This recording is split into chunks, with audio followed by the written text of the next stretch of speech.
Kematian tidak bisa diisi ulang. Kau pikir ini air galon? Kalau sudah mati kata Allah mati.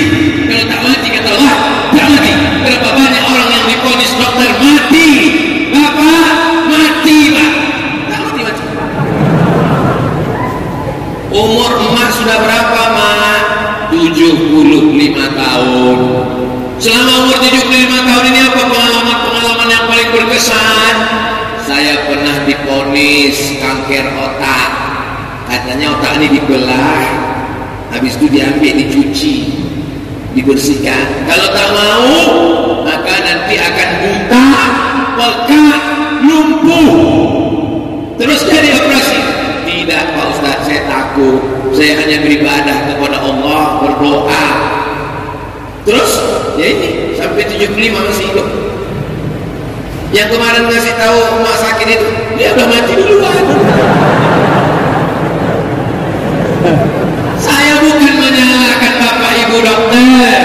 Nabi pun dulu kalau ada orang di Makkah Madinah sakit, disuruhnya berobat ke dokter. Namanya Haris bin Kalda. Dia lulusan fakultas kedokteran dan Sabur dari Persia. Tidak semuanya dibacakan ayat ruqyah, tidak semuanya didoakan. Ada yang disuruh pakai herbal. Alaikum bisyifa'ihi, berobatlah kalian dengan dua obat, al-asal, madu, wal Quran. Berobatlah kalian dengan madu dan Quran. Di Pontianak datang orang mengasih saya madu yang dibacakan Al-Quran. Dulu Nabi cuma bilang berobat kau dengan madu dan Quran. Di Pontianak madunya dibacakan Quran 30 juz. Di mana itu? Pontianak. Hebat orang Pontianak. Hebatlah kata orang Pontianak. Puji satu lagi. Puluh kamus Quran 30 juz dibacakannya ke madu. Kira-kira kalau ayat Quran Al-Fatihah, ayat kursi, ayat Quran 30 juz 30 dibacakan ke madu, ada tak efek bacaan itu ke madu? Ada. Yang meneliti bukan orang kita, yang meneliti orang Jepang. Kan orang Jepang yang punya alatnya mikroskop, bisa nampaknya kuman-kuman itu sebesar gajah. Kan macam kita, tempat kita ini aneh pula, yang besar-besar bisa nampak kecil, macam tak nampak. Erupsi tak nampak. Entah apa alatnya. Untung orang Jepang itu tak tahu. Kalau tahu tak akan lekmat untuk mencari alat bagaimana mengecilkan gajah jadi kuman gitu. Kenapa ke situ pula belok? Oleh sebab itu apa yang terjadi? Diteslah, dipanggil pawang-pawang, tokoh-tokoh agama, membacakan mantra-mantra, disusun air, dibuka tutupnya, dibacakan. Ternyata setelah diteliti orang Jepang, air yang memancarkan molekul-molekul cahaya terang benderang dilihat dengan hipermikroskop adalah air yang dibacakan doa-doa dari Al-Quran dan sunnah-sunnah Rasulullah Sallallahu Alaihi Wasallam. Mana dalilnya dari Quran? Mana dalilnya dari Quran? Mana dalilnya dari sunnah? Kan lagi tren nih sekarang. Kalau ada sesuatu nanya, mana dalilnya? Mana dalilnya? Padahal kita sebut dalilnya bukan dia tahu. Cuma tahu aja kok. Kata Abdullah bin Abbas radhiyallahu anhu, kalau ada orang kesulitan melahirkan, maka bacakanlah ayat-ayat Al-Quran ke air itu, lalu kemudian air itu dimandikan, lalu kemudian diminumkan, maka insya Allah dimudahkan. Wa nunazzilu minal Quran, kami turunkan Al-Quran, ma huwa shifaa. Al-Quran itu sebagai obat, sebagai penawar, sebagai memberikan kemudahan. Makanya tadi dibacakan Allahumma arhamna bil Quran. Yang dibacakan di awal tadi, Allahumma arhamna bil Quran. Turunkan rahmatmu kepada kami bil Quran. Turunnya rahmat itu karena Quran. Apa yang dengan Quran rahmat bisa turun? Wa idza quri'al Quran, kalau Quran dibacakan, fastami'u lahu, dengar baik-baik, wa ansitu, diam, la'allakum turhamun.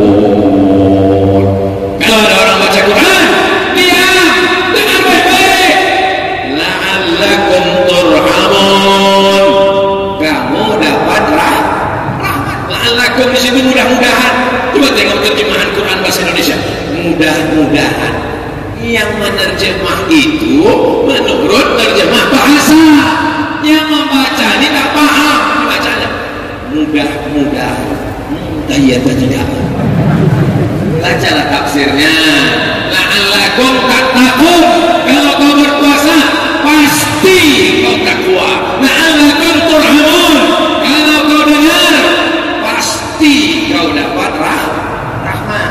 Kalau Quran dibacakan di rumah itu dapat rahmat. Kalau Quran dibacakan di kamar itu dapat rahmat. Kalau Quran dibacakan ke orang itu dapat rahmat. Ini orang tak dibacakan Quran, tapi dalam kepalanya Quran, dalam otaknya Quran, dalam hatinya Quran, dalam jantungnya Quran, dalam ubun-ubunnya Quran, maka dia adalah Quran berjalan. Siapa itu? Inilah dia anak-anak muda dari Pontianak. Nah, untuk anak-anak kita penghafal Quran, penghafal Quran, makannya cuma sekali sehari, Pak Ustaz. Oh, diet mereka. Bukan diet, beras tidak ada. Akhirnya dikumpulkanlah poras. Ustaz sudah ceramah. Sedekahlah kalian. Kalau mardhakum bisedekah, obati orang yang sakit dengan bersedekah. Ada yang sakit, sedekahlah. Maka jemaah pun sudah siap. Diambilnya beras, diletakkannya di balik pintu. Menunggu siapa yang datang jemput beras. Ini ku tunggu nih Pak Ustaz. Kalau datang tim Ustaz ke rumah ini minta beras, akan ku berikan. Ku tunggu 24 jam. Kalau tak ada, ku balikkan ke dapur. Tak ada tim dari masjid datang. Tim Ustaz itu sudah balik ke Pekanbaru Riau. Udah, berasnya balik. Kemana? Ya ke tempat asalnya. Ke baskom, ke rice cooker. Dicucinya, beras itu dimasaknya. Dalam hatinya berkata-kata, kenapa kau tak sedekah beras? Kenapa kau tak bagi beras? Bukan salah aku, tim Ustaz itu tak datang kan? Tapi di Pontianak tidak begitu. Selesai pengajian, datanglah tim penjemput beras. Assalamualaikum. Waalaikumsalam. Buka pintu. Mana berasnya?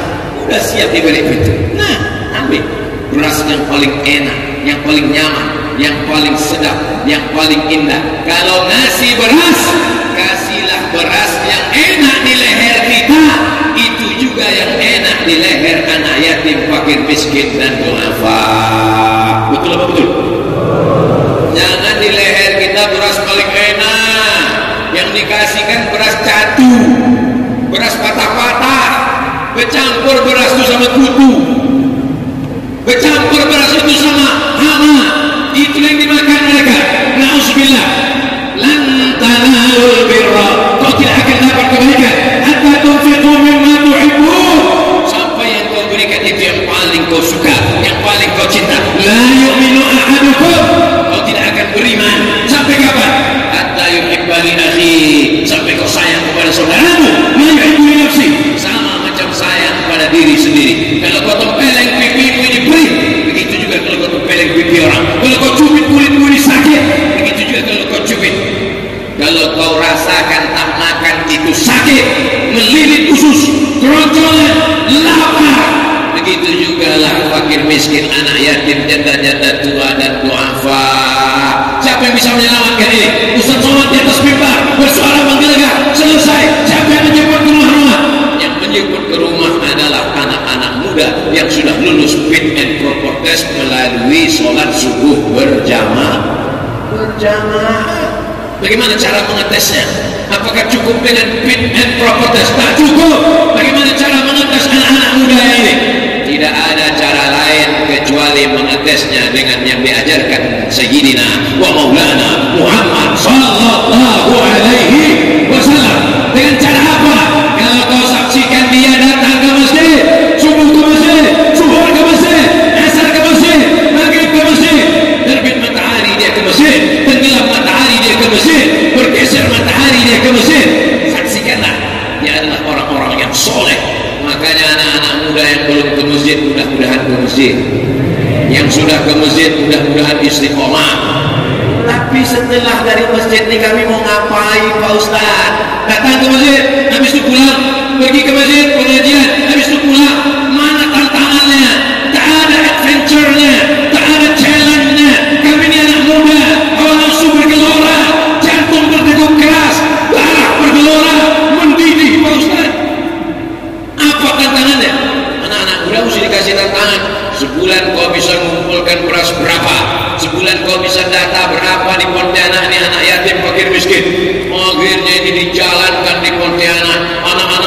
berkumpul sholat subuh berjamaah 3 bulan, 5 bulan, 6 bulan. Setelah itu diajak dia berkeliling.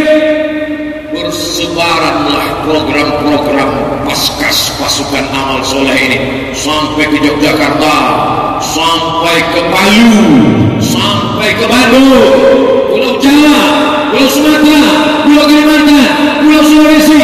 Dari mana asal muasalnya? Asal program mengumpulkan beras ini dari Pontianak. Bangga tak dari Pontianak? Yogyakarta, saya tanya, berapa kalian kumpulkan beras? 30 ton sebulan. Dari mana ide ini datang? Dari Pontianak, Masjid Munzalan Mubarakan, menebarkan relawan-relawan pakai jaket warna biru, tulis di dada tulisan putih, paskas pasukan amal soleh, bukan pasukan amal soman. Di Bandung mengumpulkan beras. Saya sampaikan, paskas di Bandung mengumpulkan beras 90 ton. Rupanya salah Pak Ustaz, bukan 90. Berapanya? Dari malam info terupdate terbaru, di-upgrade. Rupanya paskas Bandung itu sudah mengumpulkan beras 100 ton. Takbir. Orang anak muda yang besar lahir dididik di Pontianak bisa bermanfaat sampai ke Palu. Tahu kan? Bukan Martin. Palu digoncang gempa, hancur. Saya di Palu lah menengok batang kelapa pindah bergeser sampai hampir sekilo. Saya tengok. Semua yang menengok 4 batang kelapa itu macam menengok anak kucing semua. Muncul masalah baru. Kenapa? Karena likuifaksi namanya.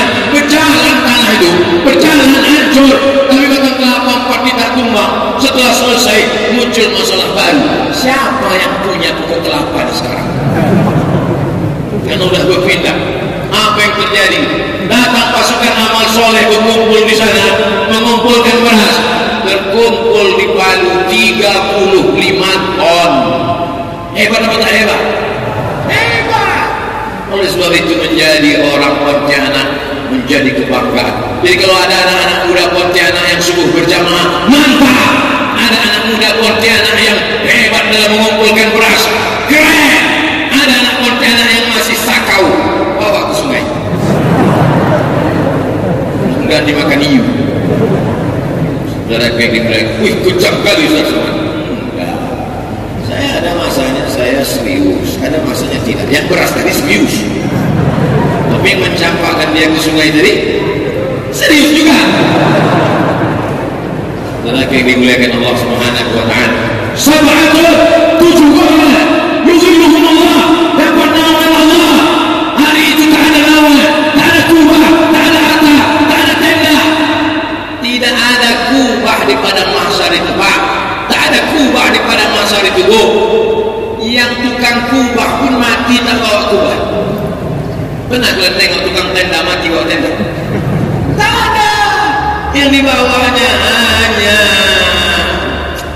sekaya-kaya orang paling banyak 7 lapis. Tak pernah saya tengok tukang toko tekstil membawa kain sampai 3 gulung. Toko apa tadi saya bilang? Toko tekstil. Pakai S Pak Ustaz. Toko S. Tak ada. Yang dibawa tetaplah terbujur kaku di atas kain selapis, 2 lapis, 3 lapis, digulung, diikat, masuk ke liang lahat. Masuk ke liang lahat. Syukur-syukur kalau liang lahat itu musim kering. Kalau sempat di Pontianak musim hujan, macam di swimming pool lah. Saya dapat videonya dikirim Munzalan kemarin. Beginilah Ustaz keadaan liang lahat di Pontianak, karena di sini tanahnya rawa. Begitu digali. Kemarin meletakkan batu pertama di pesantren Nurul Jadi. Meletakkan batu pertama oleh Ustaz Abdul Somad dalam rangka pembangunan masjid Nurul Jadi. Di mana-mana kalau saya meletakkan batu pertama, letakkan dulu semennya. Habis letakkan semen, letakkan batu. Banyaklah yang saya letakkan. Tak ingat saya sering banyak. Tapi semalam lain, saya tengok ke tempat peletakan itu peta berair. Terus saya tanya gimana pakai, cemplungkan aja situ Pak Ustaz. Kami ambil batu. Oh, karena mati saya mak. Kalau sempat mati di Pontianak ini begini juga.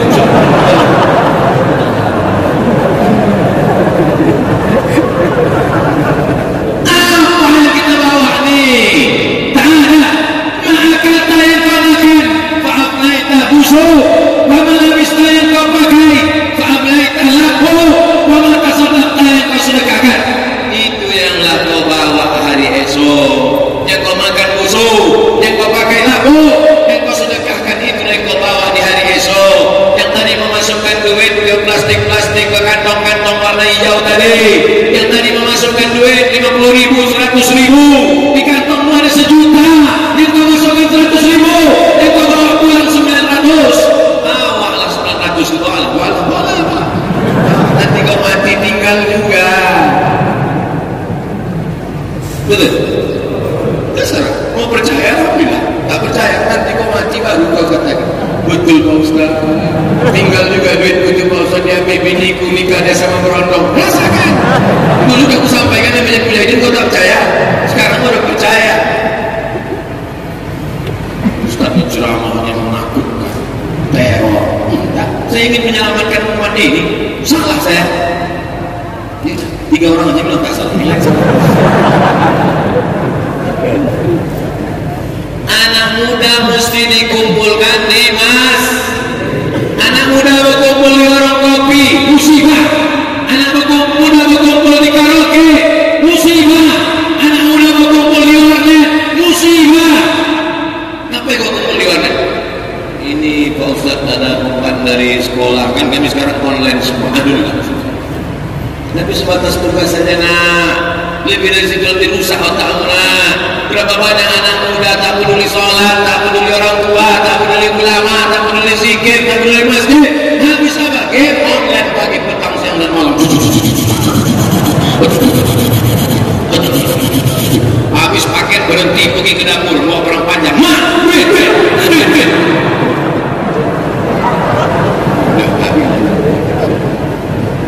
Ustaz Somad, tolong ke rumah saya Pak Ustaz. Ada apa Pak Haji? Tolonglah kalau bisa Pak Ustaz, ada waktu datang ke rumah saya. Ada apa Pak Haji? Rukyah Pak Ustaz. Aku tak pandai merukyah. Tolonglah Pak Ustaz yang ambil barokah Pak Ustaz. Yang mau dirukyah ini siapa? Anak saya Pak Ustaz. Apa sakit dia? Kena game online. Aku seumur umur belum ada mengambil doa untuk menjauhkan game online. Kalau doa rukyah setan ada. Bismillahirrahmanirrahim. Syai'un bil ardi wa la fis sama' wa huwa sami'un 'alim. Mu'idzuka bi kalimatillahi tammati min kulli syaitanin wa min kulli syaitanin wa hammatin wa min kulli 'ainin lammah. Tapi untuk game online ini belum dapat lagi baca. Allahumma inna na'udzubika min game online.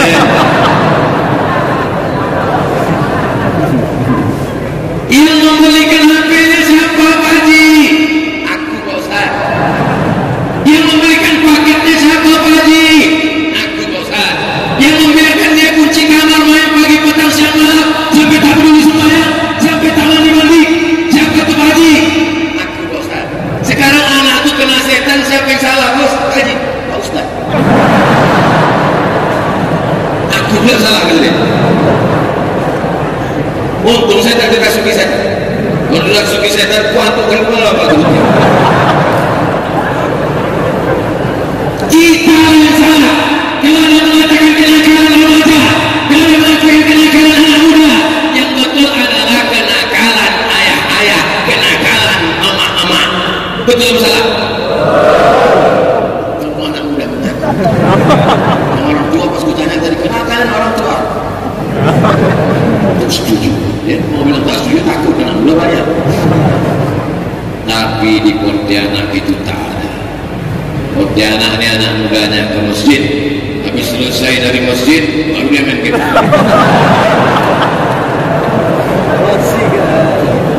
Masjid secantik ini, masjid semegah ini, masjid seperkasa ini, dari luar kami berjalan.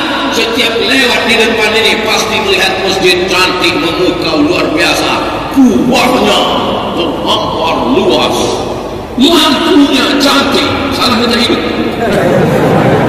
Yang tak perlu kena udah terang bazir. Jangan sampai masjid yang ramai ini, yang megah ini, yang cantik ini, jamaahnya lebih banyak tiang daripada orang. 1, 2, 3, 4, 5, 6, 7, 8, 9, 10 tiang. Tiba-tiba jamaah cuman muazin, bilal, imam, makmum 3 orang. Itu pun yang satu itu duduk.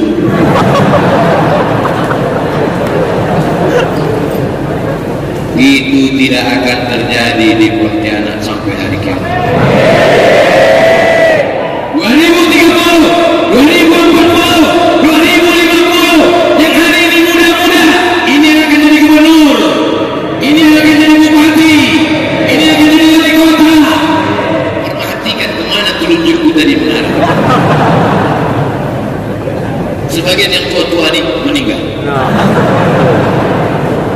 2050 nanti aku datang kemari, sebagian yang tua-tua ini meninggal. Ustaz Abdul Somad belum.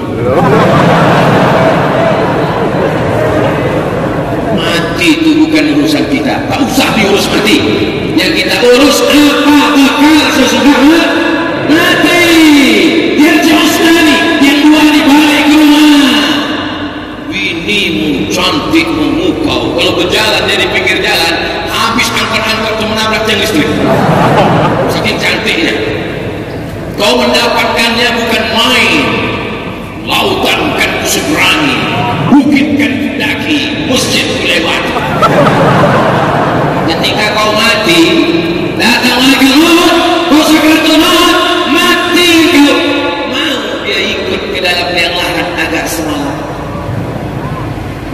Oh, mau ibu ikut dia agak semalam, oh? Tidak.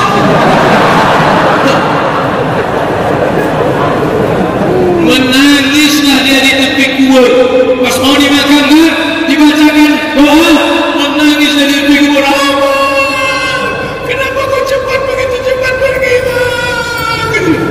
Ustaz-ustaz, Habib-habib saya tengok mereka tahan itu kalau ada orang nangis di tepi kubur, disuruhnya panggil, tahan, bawa ke sana, bawa. Kalau saya enggak. Kalau saya pas ceramah di tepi kubur ada orang gitu, saya suruh masuk, biarkan dia masuk.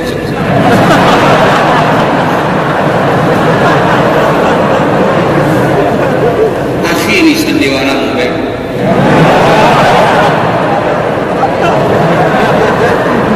Yarji'usnani, yang dua di balik rumah, anak balik rumah, menantu balik cepat balik rumah, cucu balik rumah. 2-3 hari barulah dia datang lagi ke kubur. Anak pakai baju hitam, jilbab hitam, sepatu hitam, HP hitam, semua hitam, kuku hitam. Oh, pasukan ziarah men in black. Biar dia sendiri, keluarga pula, anak menantu pula, istri pula, sepupu pula, kerabat pula, anak calon pula. Wa yabqa wahidun, yang kekal cuma satu. Siapa itu? Amal soleh. Tiba-tiba di samping makam Abdul Somad datang sesosok anak muda. Sendirian ini, bikin lahan, paling gelap, paling dingin, paling sejuk, tak ada apa-apa, sendirian. Datang anak muda. Who are you? Kami siapa? Akulah amal solehmu. Akulah kaki yang kau langkahkan ke masjid Mujahidin. Akulah yang kau berikan dulu sedekah fakir miskin. Amal-amal kita itu berubah menjadi anak muda yang akan menolong di tengah kesepian kita. Mudah-mudahan kita termasuk orang yang selamat dari azab. Tapi kalau kau tak beramal, kalau di waktu malam kau masih terjaga buka mata, masih nampak jam dinding, bangunlah, ambil wudu, salat sunat wudu, salat sunat taubat, salat sunat tahajud, salat sunat hajat, salat sunat witir, baca yasin, istighfar. Kalau nanti malam kau tidur, tiba-tiba matamu terbuka, kau tengok TV masih hidup, niatmu menonton TV, rupanya TV yang menonton kau. Matikan TV, pergilah ke kamar mandi, berwuduklah. Kalau nanti malam kau masih bisa tidur, tiba-tiba kau terbangun kena suara handphone, matikan handphonemu, pergi ke kamar mandi, berwuduklah. Ada saatnya nanti ketika kau bangun, gelap, handphone tak ada, TV tak ada, jam tak ada, yang terdengar hanya ada masanya. Saat itulah kau ingat Abdul Somad. Tapi saat itu aku tak mengingatmu lagi. Siapa pun tak bisa menolong. Yang bisa menolong hanya amal soleh. Tak ada yang lain. Illal ladzina amanu wa amilus sholihat. Sallallahu ala Muhammad. Sallallahu alaihi wasallam. Sallallahu ala Muhammad. Sallallahu alaihi wasallam. Ya Nabi salam alaika. Ya Rasul salam alaika. Ya Habibi salam alaika. Salawatullah alaika. Saat kita katakan ya Habibi salam alaika, ya Habibi, orang yang paling aku cinta, salam alaika, keselamatan untukmu, maka malaikat membawa salam kita itu dari Pontianak ke Masjid Nabawi, disampaikan kepada Sayyidina Maulana Muhammad sallallahu alaihi wasallam. Ya Muhammad, ya Rasulullah, inilah salam dari umatmu di Pontianak. Kira-kira Nabi Muhammad senang apa tidak? Bahagia apa tidak? Inilah orang yang kudoakan 14 abad yang lalu, yang kukatakan mereka akan minum dari telagaku, la yasma'u fiha abada, mereka tak akan haus untuk selamanya. Saat itu sahabat bertanya, siapa mereka ya Rasulullah? Amanu bi walam yarawni, mereka percaya kepada aku padahal mereka tak pernah menengok aku. Abu Bakar berjumpa denganku, satu gua denganku, Umar bin Khattab sama denganku, Utsman bin Affan mengambil hatta nafsuku, tapi mereka di Pontianak tak pernah berperang bersamaku, tak pernah salat bersamaku, tak pernah menengok aku, tapi dia percaya kepadaku. Kita insyaallah diakui oleh Nabi Muhammad sallallahu alaihi wasallam. Tangan kami terlalu hina untuk bersalaman dengan tanganmu ya Rasulullah. Mata kami terlalu banyak dosa untuk melihat wajahmu ya Rasulullah. Tapi hati kami amat sangat rindu ingin berjumpa dengan engkau ya Rasulullah. Jadikan anak-anak muda ini semuanya pencinta Muhammad sallallahu alaihi wasallam. Mereka akan perjuangkan agama Allah. Takbir. Mereka akan jadi pemimpin-pemimpin yang mencintai masjid. Mereka akan jadi orang-orang kaya yang menyekolahkan anak yatim. Mereka akan menolong syariat Nabi Muhammad sallallahu alaihi wasallam. Wa man yartadda minkum an dinihi, siapa yang murtad ditinggalkan agama ini, maka akan dijanjikan Allah digantinya. Fasawfa yatillah biqaumin, diganti Allah dengan sekelompok anak-anak muda. Yuhibbuhum, Allah cinta kepada mereka. Wa yuhibbuna, mereka balas cinta Allah. Yujahiduna fi sabilillah, mereka menolong agama Allah dengan harta mereka, dengan nyawa mereka. La yakhafuna fillah, mereka tak takut sedikit pun. Laumata laim, tak takut mereka kepada siapa yang mencaci maki dan mengejek mereka, karena tujuan mereka hanya la ilaha illallah. Itu yang perlu kita siapkan untuk dunia ini. Adapun yang lain itu hanya bunga-bunganya saja, hanya aksesoris semata. Mudah-mudahan segala amal kita ini untuk mencari ridha Allah. Mudah-mudahan amal kita ini semuanya diberikan Allah ridha dan istiqamah. Ila itu rajul, bila kau lihat anak-anak yang si'alana berjalan di atas sungai Kapuas, yatiru fil hawa, terbang di atas hawa. La tahtar, jangan kau tertipu. Pandanglah pada istiqomahnya sholat berjamaah. Mana tahu nanti ada orang jalan di atas air, terbang di atas awan. Jangan kau ragu, jangan kau takut, jangan kau cemas, jangan kau terpukau. Kalau cuma terbang di atas awan, Batman, Wonder Woman, Spiderman pun bisa. Tapi ada yang mereka tak bisa. Apa itu? Istiqomah. Tapi istiqomah susah kalau kita berjamaah. Kalau mau istiqomah mesti berjamaah. Yang sudah tobat-tobat jangan tobat sendirian. Gabungkan diri berjamaah. Kau dari komunitas mana? Komunitas bikers subuhan. Mantap. Mana motornya? Kap 70. Anak muda ganteng motor kap 70. Memang kap 70 Pak Ustaz, tapi mesin pesawat. Pesawat televisi. Kau dari komunitas mana? Saya dari komunitas hijabers Pak Ustaz. Hah? Tapi kan laki-laki kenapa hijabers? Dulu aku pernah jadi bencong Pak Ustaz. Sekarang masih bencong juga Pak Ustaz. Oh, berarti belum hijrah. Bencong apa kau? Bencong syariah? Mana ada? Kau dari tadi di masjid aja berzikir, tak ada keluar-keluar, tak ada usaha, tak ada buka toko, tak ada jualan. Kau ini kenapa? Aku sudah hijrah Pak Ustaz. Jadi kalau hijrah ke mana? Ya macam inilah Pak Ustaz, kawan mau matinya. Khianatun fil jahiliyah, khianatun fil Islam. Kalau dulu sebelum hijrahnya dia rapat di toko, rajin bisnis, maka setelah hijrahnya apakah dia meninggalkan tokonya? Tidak. Bedanya dulu waktu di toko tipu-tipu, bohong-bohong, kilo-kilo di tokonya itu tak ada yang jujur. Kalau nampak di situ genap sekilo, sampai di rumah 7,5. Tapi setelah dia hijrah, dia semangat, dia jujur, dia amanah. Hasil dagangnya untuk sekolah tahfiz Quran, untuk anak yatim dan duafa. Maka beda orang setelah hijrah dengan sebelum hijrah, bukan pada tampilan, bukan pada pembawaan, tapi kemana target hidupnya. Yang dia lakukan hanyalah mencari ridha Allah Subhanahu wa ta'ala. Enaknya ceramah di Masjid Mujahidin Pontianak, jamnya itu, ini jam nih. Bagi kalian yang tak pernah naik ke sini, aku kasih tahu, ini jam.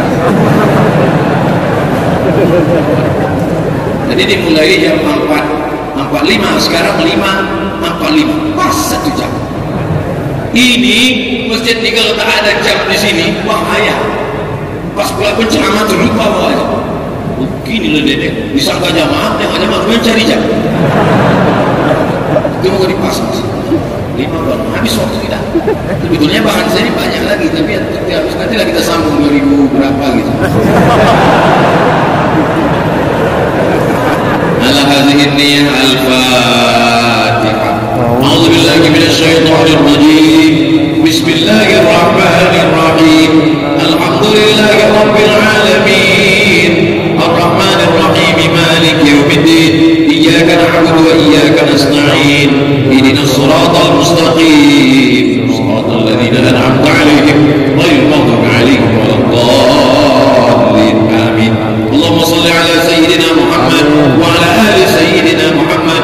La tada' lana fi maqamina hadha wa fi sa'atina hadhihi dhanban illa ghafarta. Pulang kami dari majlis ini dalam keadaan bersih dari dosa-dosa. Wala 'aiban illa satarta. Tutupilah segala aib-aib cacat kami di dunia dan di akhirat nanti ya Allah. Wala maridan illa syafaita. Saudara-saudara kami yang sedang beruji dengan penyakit, sehatkanlah untuk selamanya ya Allah. Wala mayyitan illa rahimta.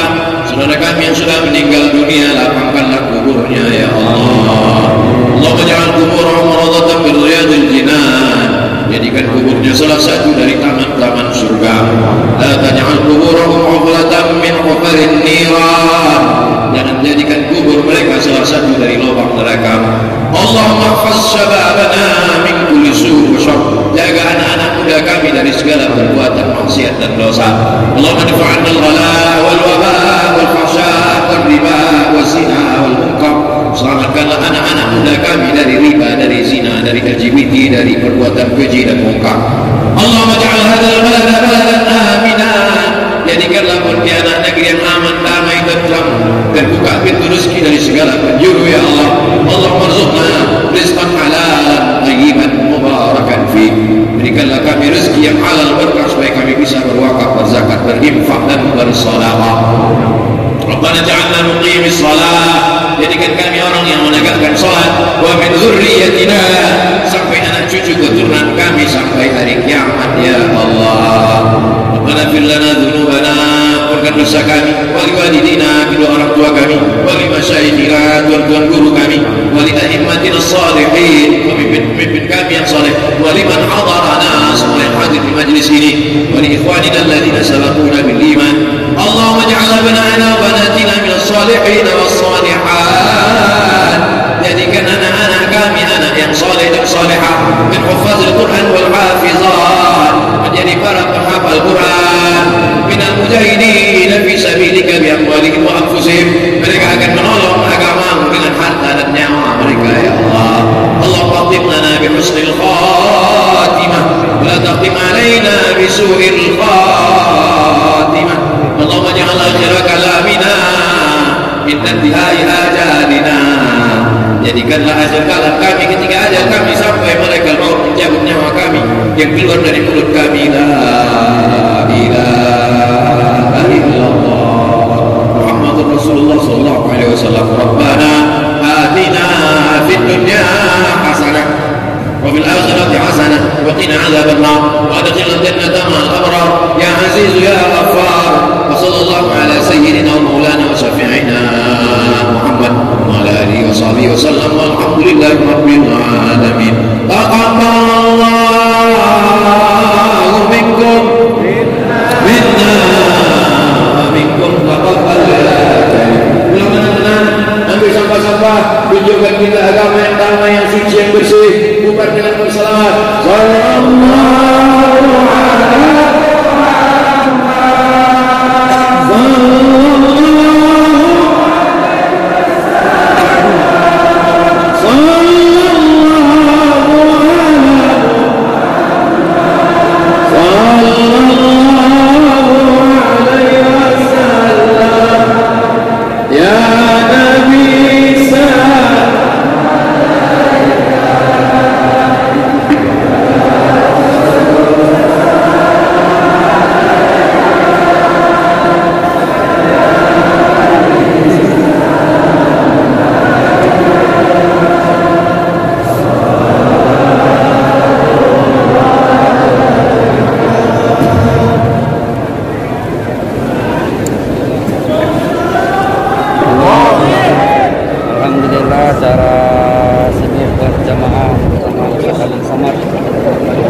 video ini bermanfaat buat teman-teman semua dan silahkan di share sebanyak-banyaknya.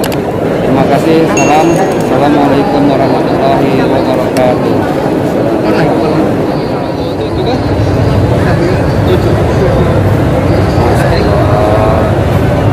Ramainya jemaah. Subhanallah.